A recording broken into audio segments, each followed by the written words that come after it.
16,000 कोटींचं budget हे म्हाडाचं आहे. खूप मोठं असं बजेट घेऊन म्हाडा वर्षी काम करत असतं.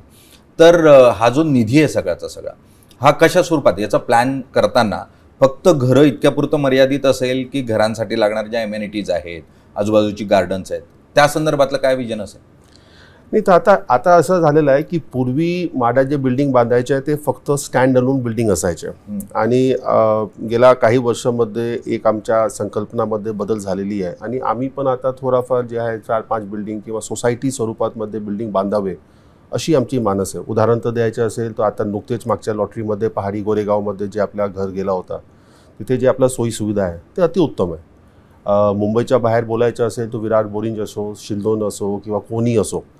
तो आता आमची प्रयत्न असा आहे की जिथे आपल्याला मोठं भूखंड उपलब्ध होत असेल त्या ठिकाणीमध्ये जे बाकी एम्युनिटीज असावे, म्हणजे गार्डन असतील, स्विमिंग पूल असतील, क्लब हाऊस असेल आणि बाकी जे आजच्या आपण म्हणतो आहे की लिव्हिंग अट्रॅक्टेबल करणे आणि हॅपीनेस इंडेक्स वाढवणे, या अनुषंगाने आमचा प्रयत्न आहे. आणि डेफिनेटली थोडासा क्लस्टर अप्रोचमध्ये जे आता शासनाचा पण भर बदललेला आहे की सिंगल बिल्डिंग डिडेव्हलप न करताना शक्यतो क्लस्टर अप्रोच करावे, जेणेकरून तिथे लेआउट पण चांगल्या रीतीने प्लॅन करता येते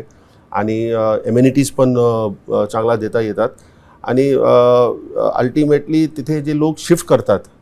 तरी ते कमी दरामध्ये घर भेटते, पण त्यांच्या जे जीवमान आहे, क्वालिटी ऑफ लिव्हिंग आहे, ते पण सुधार व्हायला पाहिजे. या अनुषंगाने आम्ही आमच्या आता विजन ठेवलेलं आहे आणि मला नक्की खात्री आहे की आता इथून पुढे जे आपली बिल्डिंग्स होणार त्या बिल्डिंग सर्व या गोष्टीला अंतर्भूत करूनच होणार आहे.